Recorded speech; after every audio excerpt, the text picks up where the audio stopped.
Hey, everybody, and welcome into From the 501 Arkansas Sports, straight from the heart of the natural state. I'm Nick Yarbrough. Along with me is Peyton Fisher, and today we have a special guest, Brian Edwards. Brian, give us a little bit about yourself. What's happening, gentlemen? Thanks for having me. Well, I live in Santa Rosa Beach, where your brother Tyler lives, and graduated from Florida. And my first job out of college, I was a sports writer for the Marietta Daily Journal, about 20 or so minutes north of Atlanta. And then in March of 2000, I got a job with Vegas Insider, and was eventually became their managing editor. And around 03, 04, was their managing editor till about 15. And then I kind of branched off to do some other things. And but I continued to do some part-time stuff with Vegas Insider and handicap for them, selling picks. And I have continued to do that, still handicapped for them, but I'm now the managing editor at majorwager.com. And I do a lot of videos for the Southeastern 16 YouTube channel, which is just concentrating on Southeastern 16, like 16 SEC schools now, and just concentrating on football and basketball coverage, for all 16 teams. And there we go. That's what I've got. And I'm a Gator. Did I mention I'm a Gator? Oh, yeah.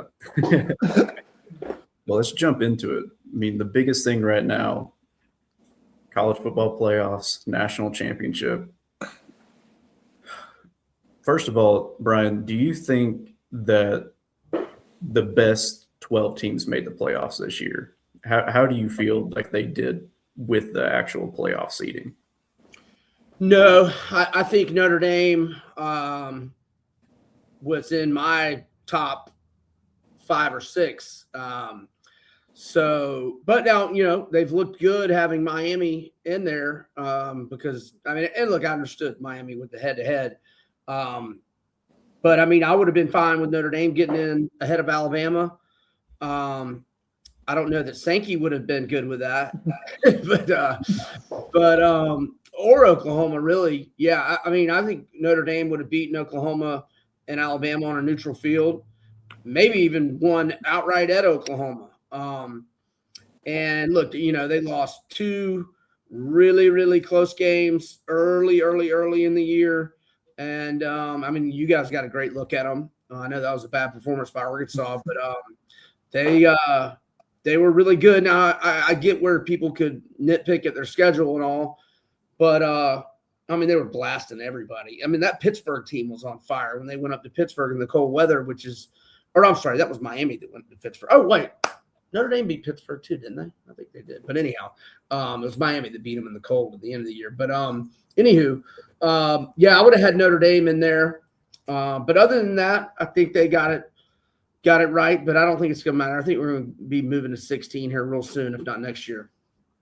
Yeah, I agree. In your opinion, is the SEC still the premier football conference, or has this recent success by the Big Ten kind of pushed us to the side a little bit? Yeah, I think it's pushed us to the side a little bit for sure. Just, recency, it's been more Big Ten. At the end of the day, do I think the SEC is still better than the Big Ten? I do, but, SEC just had a nightmare bowl season, so you just look stupid trying to defend that right now. So I'll just give it to the Big Ten for now. I'm sure we'll take that mantle back really soon. But right now you got to say Big Ten, or you look kind of silly, and the Big Ten lovers can come back with plenty of ammo in their pocket right now. Oh yeah. And so final game, you taking Indiana? Yeah, I am. The line's up to 8.5 now. I couldn't believe when it came out at 7.5. I bought the half point to 7 and bet the Hoosiers. And I'm very excited about that pick. But I think the line's going to keep going up. So if you like Indiana still at 8.5, I'd go ahead and get it. I won't be surprised if it hits. Well, if it hits 10, you'll probably get some shark money that it'll only be at 10 for a minute, and it'll come back to not that it's at 9.5 now, but Indiana just looks untouchable to me. Man, I mean, they made Oregon look silly. And that Oregon defense just looked like dynamite the week before against a Texas Tech offense that had scored 29 points or more in 12 of their 13 games and was averaging like 40 plus per game. And they just made them look pedestrian. So, yeah, Indiana, I mean, you beat Oregon twice and by double digits both times and just a straight up ass beating the second time on a neutral. And look, I know a lot of people might be like, oh, but it's in Miami. No, Indiana fans are traveling right now, man. I'll be shocked if Miami has more fans than Indiana at that game.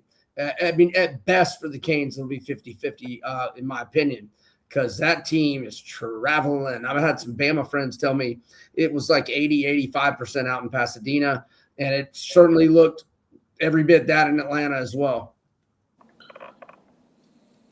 Well, moving on from that, another big topic right now, the transfer portal. And Arkansas and Florida, both the new coaching staffs, really having to rely on that transfer portal after underperforming like this whole last season. So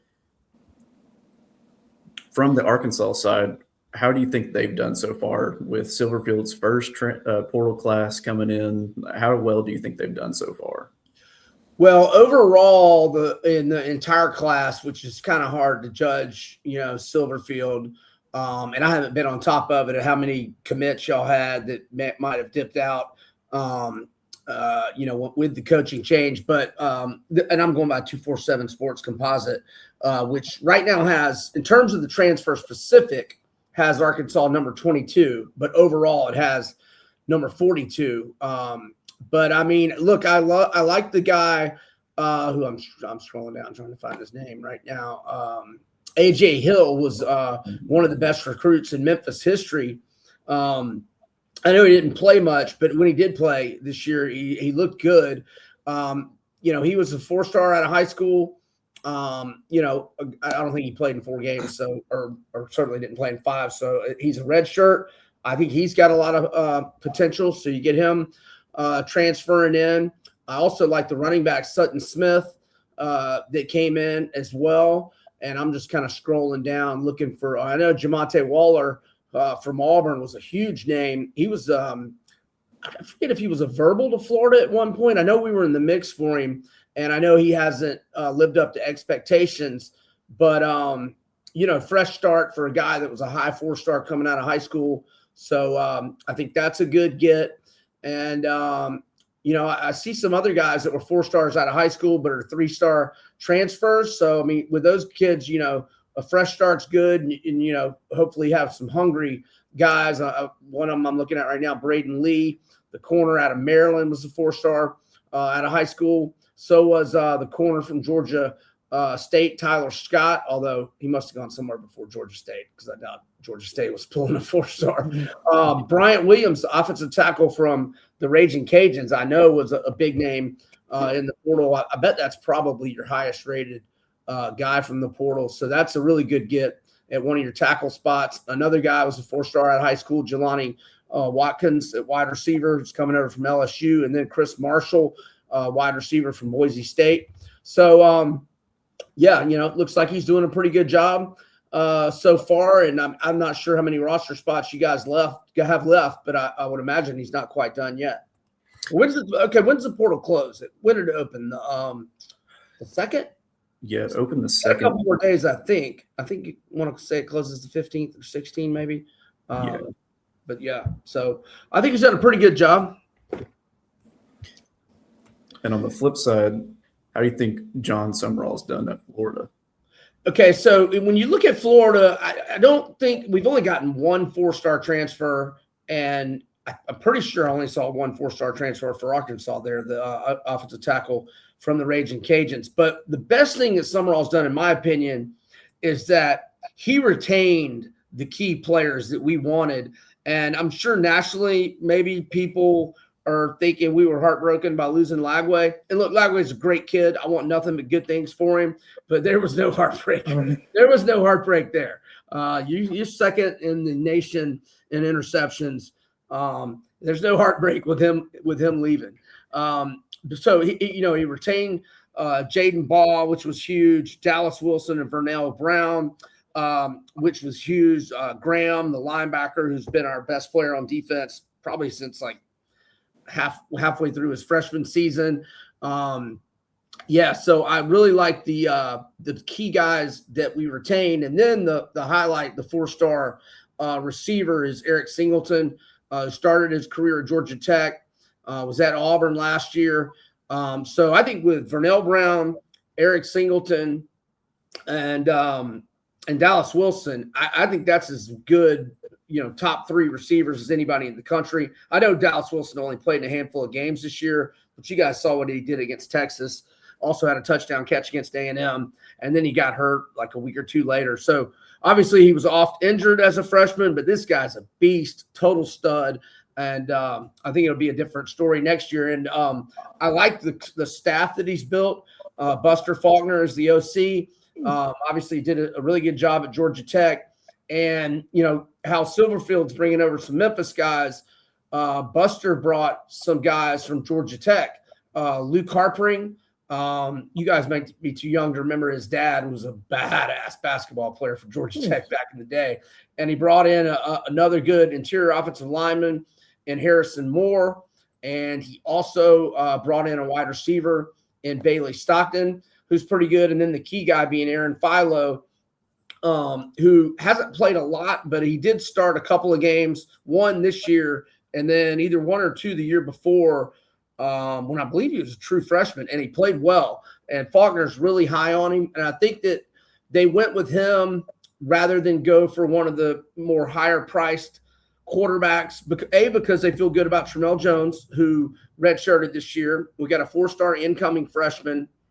We also have a walk-on that we awarded a scholarship who I'm forgetting his name, but he started against Texas when Lagway was hurt 2 years ago when we got smashed out in Austin. So a little bit of familiarity there.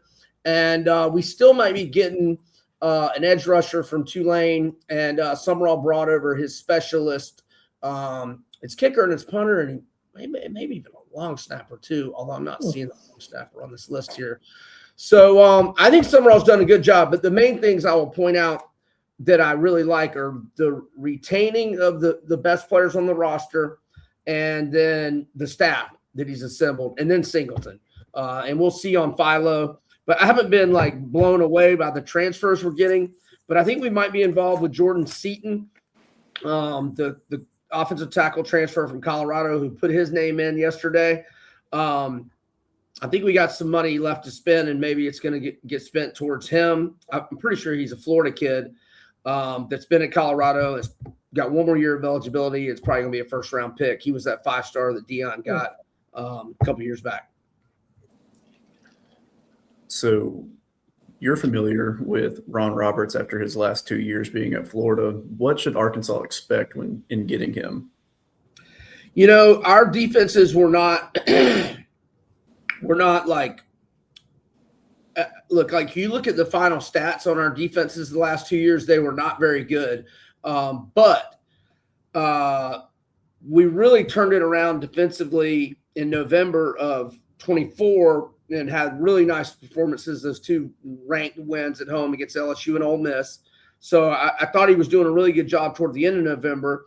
And then the start of this year, I thought our defense was really salty. Now, we ended up having a bunch of injuries, and then the offensive ineptitude just kind of made it where they kind of gassed out toward the end. And I remember I was looking at our Florida's team stats on defense late in the year, and they looked awful.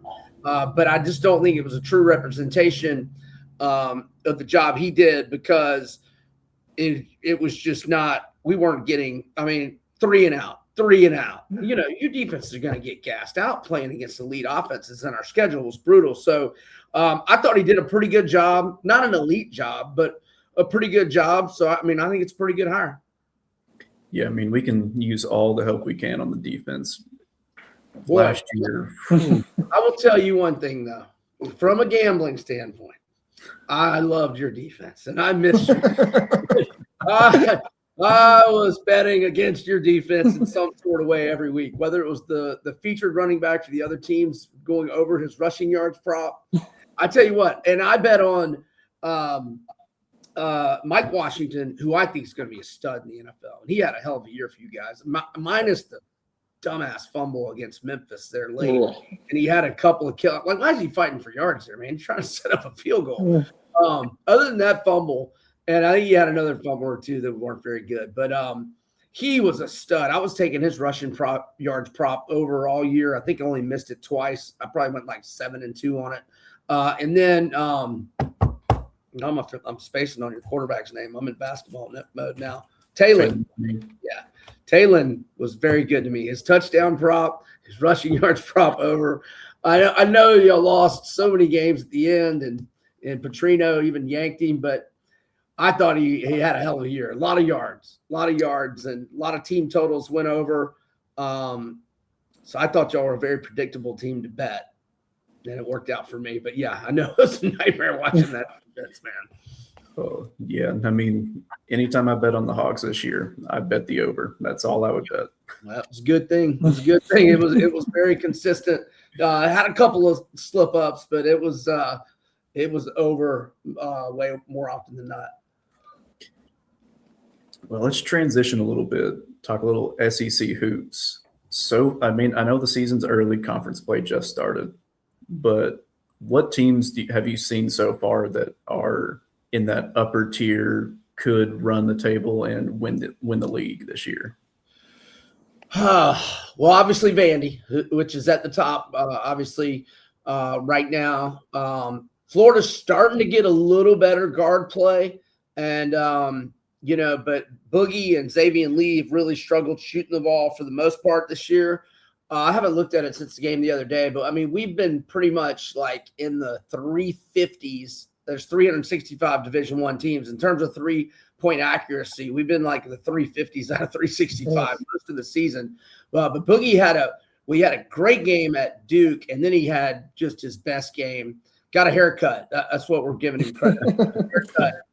Maybe that was the problem. So I had a big game against Georgia, and Lee has played a good bit better the last 7 or 8 games. Not always from the shooting the three standpoint, but I can tell they're both kind of getting their confidence back. And I'll give Todd Golden and the veterans in the front court, because I mean I think we got the best front court in the country, certainly debatably. But it doesn't look like there was ever any frustration on the team with their struggles from 3-point shooting, and they've all been really celebrating their success here recently. So it looks like the team chemistry is great. So with that in mind, I mean, I still think Florida is capable of repeating. I mean, Ken Palm's got us 12 right now, and I just don't think you get caught up in those 5 losses. I mean, a loss by 1 at Duke, when Duke had to hit a 3 with like 8 seconds left to take the lead back. You lose by 4 to UConn at MSG. Lose by 4. I mean, TCU is a team we should have beat, but I mean, Kansas just had to make a huge rally just to force overtime and end up beating them last week at the Fog. And then Arizona was a game we led by double digits. I think they're the best team in the country right now. And then we lost at Mizzou, but then Mizzou turns around and in a true flat spot goes and wins at Rupp Arena. So maybe there's not much shame in that loss either. And then we've kind of started to, get some pretty good wins. I mean, we got a win over Miami on a neutral. They're 36 in Ken Palm. And then we just beat Georgia and Tennessee quasi blowout fashion back to back. And Georgia's 28 and Tennessee's 19. So we still need to keep adding quality wins, but there's plenty in front of us. And obviously we're in Norman tonight, where we have not had a lot of success since Oklahoma came in the SEC. Oh, I'm sorry, but let me give you a few other teams. That's right. You asked me about other I got going on Florida. Let's see. It's a lot of mid, really, but I think Arkansas is capable. Arkansas is very capable. I mean, y'all have some outstanding wins. I'm starting to worry about Alabama right now. But I mean, when they're healthy, and they have had some injuries, I know Treadwell was out the other night, but that's a bad home loss. And, Oates was not speaking very highly of his superstar LeBaron Philon after that Vandy game. Why you have body cramps 19 minutes in, but that's where we're at. That was kind of telling that Oates was not a happy camper. I would say right now, I think Arkansas is the third best team in the SEC behind Florida and Vandy. And then I'd probably go Tennessee, although I don't trust their shooting come March. I think they can potentially be a Sweet 16 team. They just never seem to have much offense once they get to the second weekend. Kentucky has shown some signs of life, but now the big guy Quainitz seems to be hurt again after he was back for a couple of games. And let's see. Georgia's looked pretty good. The schedule was kind of weak, but wait and see mode on Georgia. But they still may end up being pretty good. But, they've had no tournament success for the last couple of decades. Keep an eye on Missouri.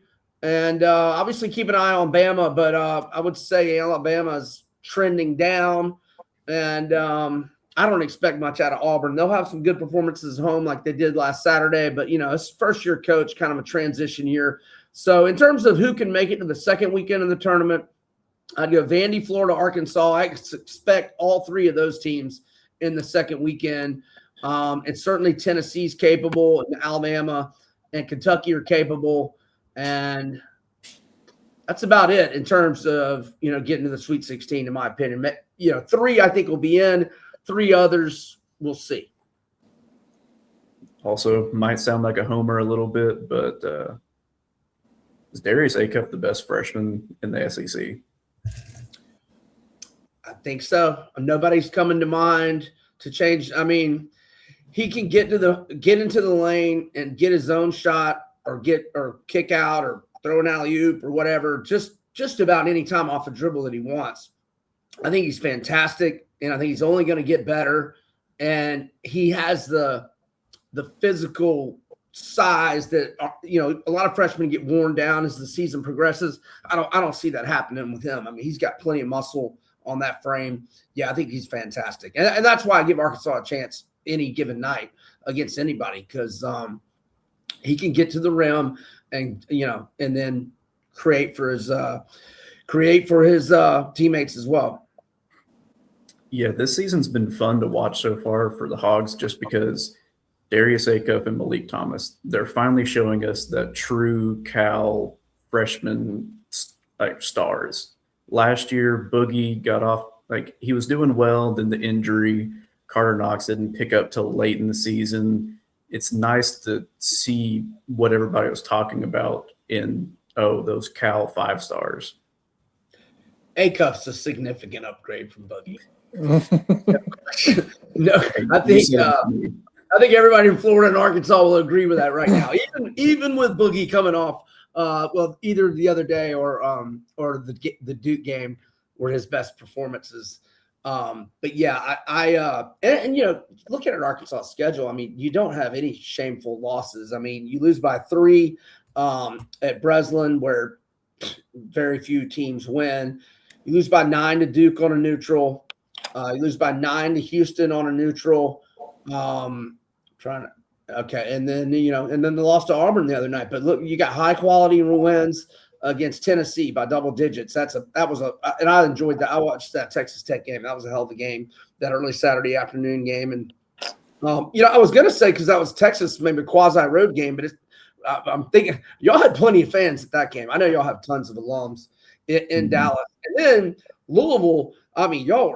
Y'all were blasting their ass. Now I know they came back, but they cut it to like 3 or 4 there late. But that y'all had that one in hand pretty much the whole way. I agree. I got a question for you, Brian. Was there like a time in the season you thought Boogie was maybe a little over advertised, maybe early on? Yeah, for sure. And look, he's clearly got great skills, but when he's not making shots, which he was not doing. Yeah. I think he was 20% from 3 going into the other day. Now he made some threes the other day, but I know he's still in the low 20s percentage wise, 3-point accuracy. Yeah, there were lots of moments that I thought Boogie was not playing as advertised. But I liked how Golden was standing, by him and confident that they were going to get going. And again, he's got to keep proving it. But yeah, his overall performance this year has been way under expectations, no doubt. But I mean, I'm holding out faith, and I'm rooting for him. We'll see.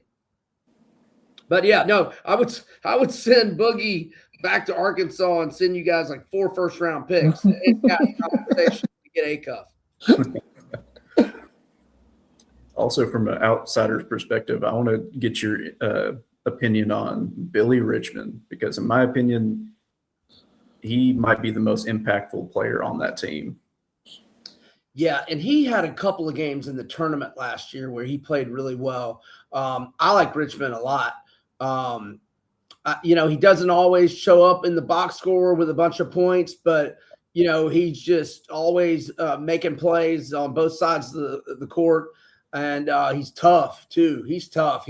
He really impressed me a lot in the tournament last year, multiple games. And yes, I like him as a player. Like, his numbers aren't going to blow you away because he doesn't demand a ton of shots, but yeah, I like Billy Richmond. I like a lot of y'all's pieces on your team. I think y'all have. I think Arkansas could go to the Final Four. I forget if I mentioned it. I grabbed a 35-1 ticket on you guys. I think it was the day y'all beat Texas Tech. I grabbed a 35-1 ticket. Now, I'm not expecting y'all to win it all, but with odds that long, you get to the Elite Eight or Final Four, I'll figure out a way to hedge it and kind of monetize it where I can make a profit. So yeah, I think Arkansas is potentially capable of winning it all, and certainly of making another strong push in March. And I tell you, man, I was so confident in the Gators, going into the Elite Eight, and actually we ended up obviously having to rally big time against Texas Tech. But the one team I did not want to play going into the Sweet 16 was Arkansas, man, because y'all were hot as a firecracker late last year. Just a side note, I thought I was going to get arrested in San Francisco that night. It was brutal. And that was a tough night, man. That was the best. The Musselman teams were good, we were solid. But that was the team I was like, okay, we might, if we beat this one, we got a shot. Yeah, y'all, man, y'all were playing so good. How big was the lead midway through the second half? Didn't y'all were up? Were we up 10 with 5 left? Oh, God, yeah. Is that what it was, Nick? It's something close to that. 5 or 7, something like that. Yeah. Well, y'all were up by more than that with 10 minutes left, right? I thought it was in the bag. I remember where I was watching it, and I had y'all money line, and I had y'all plus the points. I had more on plus the points, so I still won for the night, but I wanted to hit the money line because it was, I want to say, plus 200 and change. But y'all had been good to me. Remind me who you beat in round 2? St. John's, I think. Who? St. John's. Yes, that was the game where y'all were pretty heavy underdogs, and I had you money line. I think y'all were plus 9. I think I had y'all plus 280 or plus 300. That was the one where y'all really hooked me up. Yeah, because I loved y'all to win that game. I had that in my bracket as well because I was not sold on St. John's at all. Another thing, as an outsider again, how do you view Bud Walton Arena compared to other SEC venues? So I haven't been there, so I really can't say, but I know when y'all are playing well and it's rocking and rolling, the only one I'd put it behind really is Rupp Arena.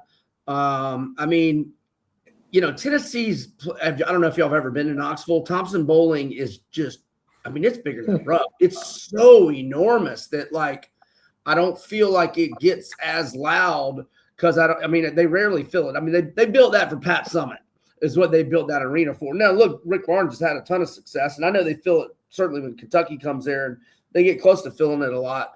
But I think Bud Walton's there second behind Rupp.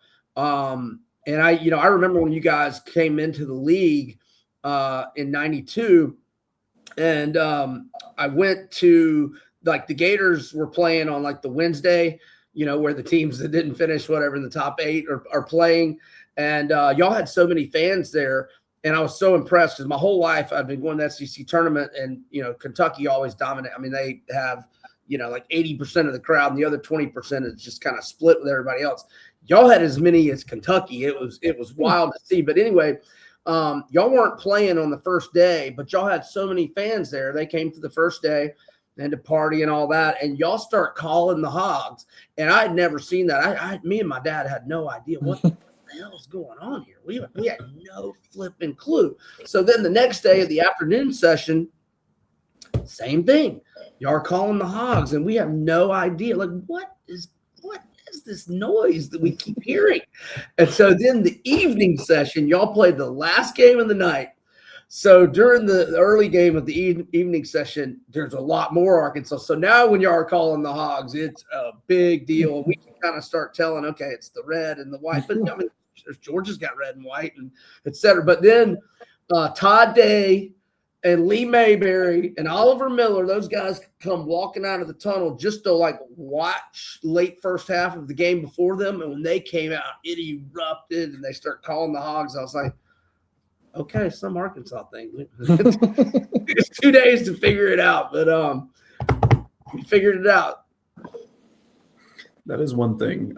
When the Hogs are rolling, we travel pretty well. Really well. I mean, back in when Nolan had it rolling, man, I mean, y'all have as many fans as Kentucky, which was unheard of to us because I'd been going to SEC. It was kind of my father-son trip with my dad, like my whole life. I'd been to so many of them, and it was wild to us that y'all had as many fans as Kentucky, but y'all were rolling. Well, Kentucky's always going to have the fans, whether they're worth a shit or not, but y'all were as good as them back then and into the rest of the time Patino was there. Switch gears a little bit. I know you're a big bettor. You love getting in on all of that. So kind of break it down for me a little bit. I just kind of am curious of what you look at personally for different games. So here I can just kind of do it as we're talking. So we can look at Saturday's SEC card. I haven't made my lines yet, other than I looked ahead who Arkansas was playing. Y'all are at Georgia, and I wrote down pick 'em. If it were on a neutral, I would make y'all the favorite. And if y'all were at home, I'd probably make you favored by 5 or 6 or maybe even more. But at Georgia, where they've played really well this year, and they've got a really solid team. I made it a pick 'em, but here I'll just go to a couple of other of the games and look ahead to Saturday. In fact, I want to see what. So the lines don't come out till the day before, but you can go to KenPom, and KenPom's numbers are usually within a point or two. Now I don't look at KenPom, I'm not looking at KenPom's number right now, but I'm writing down Florida at Vandy, and I'm thinking Vandy 4.5 or 5. So once I make my number, okay, I want my number to be different. If Vandy is favored by 8, that tells me I like Florida. If Vandy's favored by 1 or 2, that tells me I like Vandy. And I usually, when I make these, I'm usually right on or within a point and a half. So I'm going to look at what KenPom now. Just whatever KenPom has, it doesn't mean that the line's going to be like that from the books, but it's usually very, very close. So now I'm going to look and see what Vandy. Okay, it's got 82 to 77, so that's -5. So I was pretty close there. Let's see what Alabama's got on Saturday. So Alabama is at Oklahoma. So I'm thinking Bama. They've kind of struggled here lately, but I'm still gonna, assuming LeBaron Philon's healthy, I'm gonna write down 4-ish. Okay, so now it says, y'all gonna think I'm cheating. 88-84. That's 4. I swear I'm not cheating. All right, so let's see. Tennessee has Kentucky, and it's at Tennessee. So UK at the Vols. I'm gonna make the Vols 5 or 6 there. All right, and so we go. Oh, see, y'all gonna think I'm cheating, man. Tennessee's -6 there. Yeah, I'm just usually pretty on top of it, just because I know Here, let me do one more. Let's see. I hide like the score that's in the middle of the page. So let's see. LSU, Missouri, and it's at LSU. So Mizzou at LSU. I'm thinking Mizzou -2. Oh, it's wait a second. LSU -6? I might have missed an injury. Okay. I'll be all about Mizzou in that game. If Mizzou's catching 5 or 6, I like them a lot at LSU. So that's kind of like, I want my spread to be off. Rarely is it that off, and certainly not 8 points from that Mizzou LSU game. That's weird. Maybe Mizzou had an injury over the weekend that I didn't see. But, yeah, that's my process. I make my own line, and then if it's a lot different, then I know okay, let me go check and see if there's injuries. Okay, let me go. Did I miss something on the last game? Maybe I didn't watch their game this past Saturday or didn't look at the box score. Let me go research this a little bit more. And that's kind of my process. Injuries are a big part of it. You get a key injury that can affect a line by 2 or 3 points. So, yeah, that's my process. Now, if you're not on top of it, if you don't know, the personnel and stuff, obviously you can't just do that, but I'm on top of it. So I know, especially the SEC, I know what those numbers should be, at least in my mind. So what would you say for like casual bettors? Like what's something they end up focusing too much on that they shouldn't? Well, I would say to get you a conference and focus on it. Get the teams. You don't want to be bet if you're not watching Gonzaga and everybody. If you're not watching St. Mary's and Gonzaga and Santa Clara, don't be betting on those games. Bet on who you're familiar with. Like, the personnel. You've watched these teams 4 or 5 times. Don't just, don't guess. Or, if you're, you can get into the player prop market. If you're, if you're an Arkansas guy this past football season, it didn't take very long to realize the defense was garbage, right? Yeah. Okay. Maybe you start betting the over on the featured running back for the opposite team. It didn't take long to figure out, even when Taylor Griffin would, even when he would, Taylor Green, what did I call him? Griffin, sorry. Even when he would get sacked, because in college, the sacks count toward your rushing yards. He was still going to break off a couple of 20-yard runs, and he was still going, when it was 3rd and 5, and he sees a crease, he's going to go run for 8 and a first down. I mean, it'd be easy to see, okay, let me go look at all his rushing yards numbers. Okay, the over-under is 51 this week. Let's go over on that. Just do what you're familiar with the teams and the personnel you're familiar with. And you got to watch ball. You got to watch ball. You can't just, look at the box scores and guess. You got to watch the games, which, with basketball is impossible. I mean, on a Saturday, we can only watch so many games. Even if you got 4 TVs in front of you simultaneously, there's 365 teams. You got to just get a small select group of teams and concentrate on those. I got a question for you, Brian. About a game tonight. Do you have any feel on the A&M Tennessee game? Tennessee. I like Tennessee in a money line parlay. In fact, I put them in a money line parlay this morning. I don't want to lay the 9. Look at home. In bounce back mode after the Gator game, I'm sure Rick Barnes has had some tough practices. Mm-hmm. So I would probably lean Tennessee if I had to, but again, I don't really trust their offense.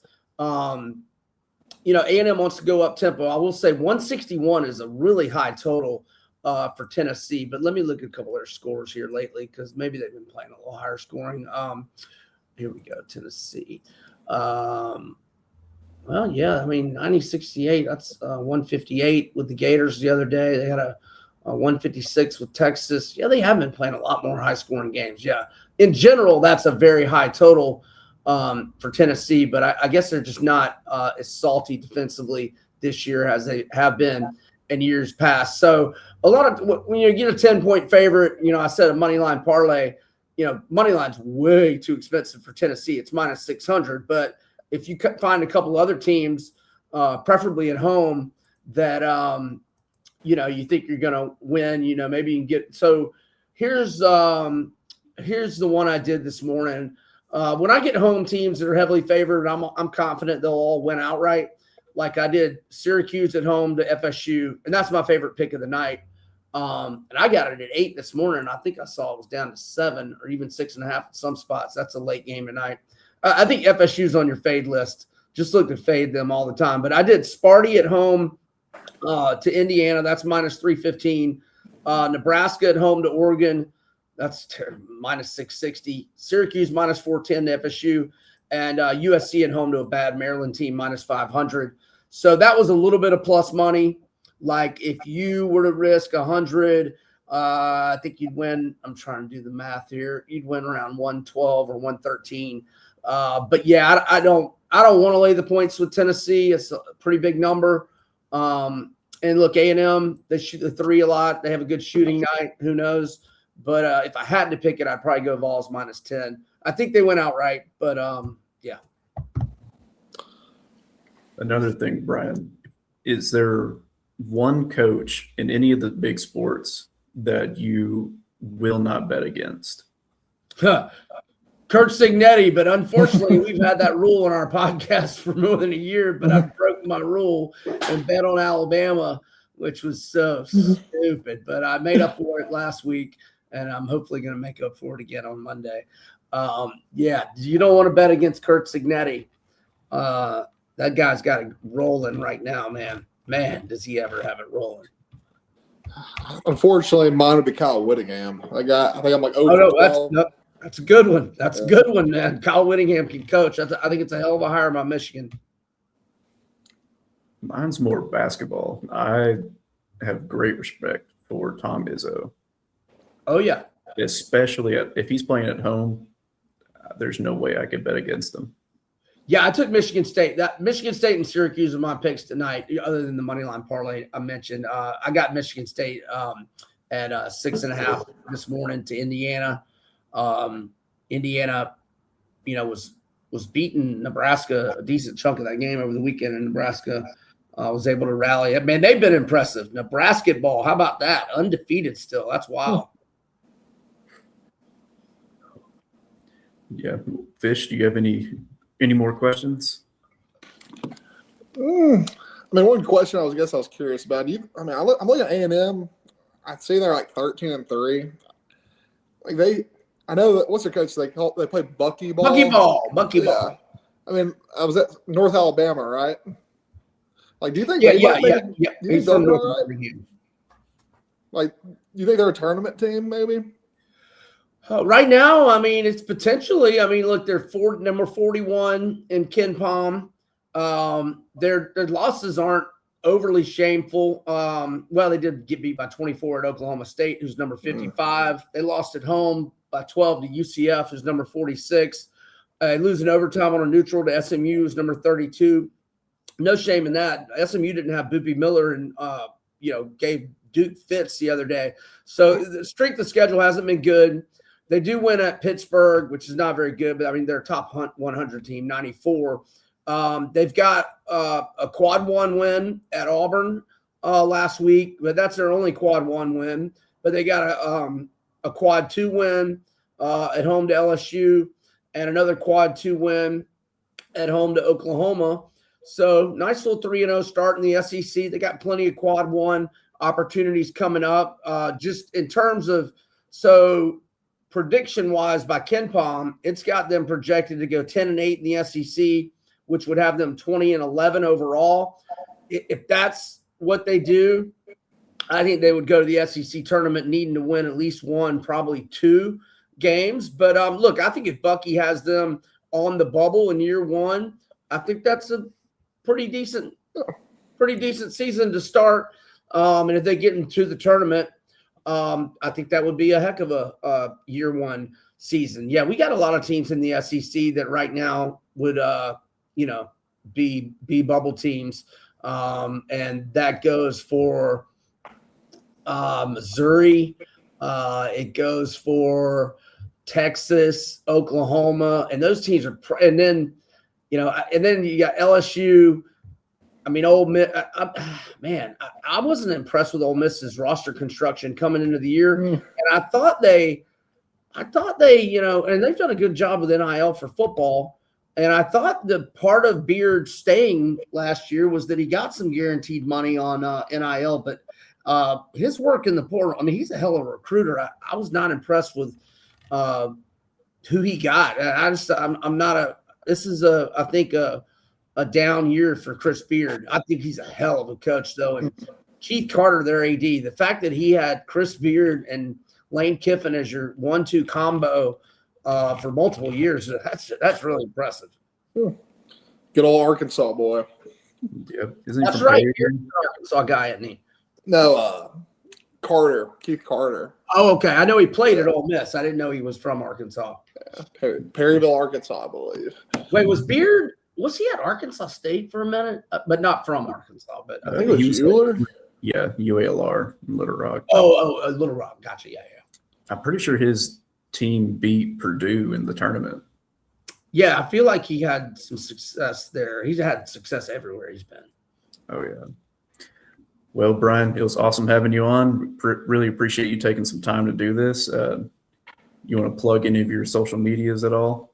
Yeah, man. Any of your listeners want to follow me on Twitter? It's at Vegas B Edwards, at Vegas B Edwards, and you can check out my writing and talking about bets and ball games at majorwager.com, and then podcast at Southeastern 16. It's just a YouTube channel if you want to follow it. Do a lot of videos predicting games from the betting angle. Enjoyed it, fellas. Thanks for having me, and call me anytime. Awesome. Well, nice meeting you, Brian. Yeah, man. Thanks, guys. Y'all have a good week. You too. Everybody, thank you for listening in. And this is From the 501. We'll see you next time.